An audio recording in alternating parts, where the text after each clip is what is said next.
here last?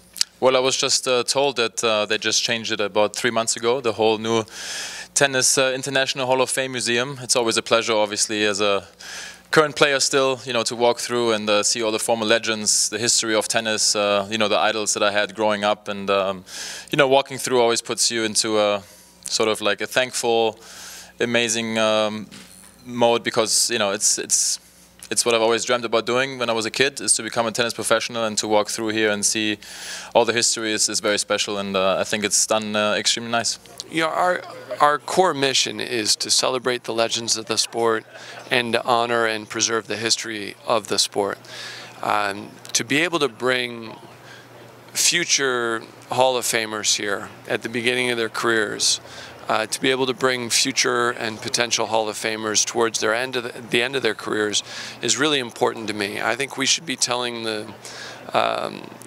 future of the sport as much as we are telling the history of the sport. And I think the Hall of Fame Tennis Championships is that opportunity for us. I find everything interesting, from the beginning of how tennis even started to the more modern days, finding out all kinds of trivia questions. They have different things for everybody, I think, that is interested in the sport of tennis, and I think that makes it very, very special and unique. And I certainly won't be going through these nice walls for the last time, because there's definitely more things that I want to check out. We've just completely redone our museum. It's a wonderful finished product.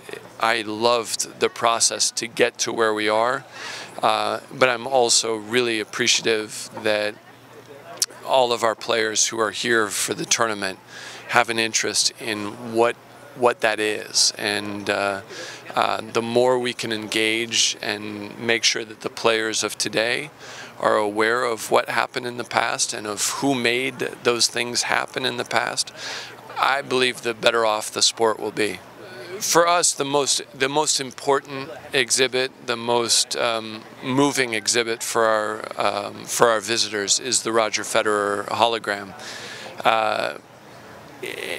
Roger is just so graceful in everything he does, and in this instance he was incredibly gracious with his time. And what we've put together as an exhibit, and having our visitors be able to see him so close as to being able to almost feel like they could reach out and touch him, and talk about his love for the sport and why he feels about the sport the way he does.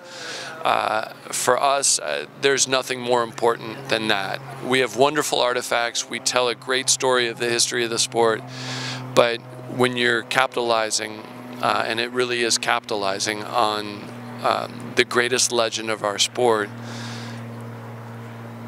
and his love of that sport, it's a wonderful commodity for us.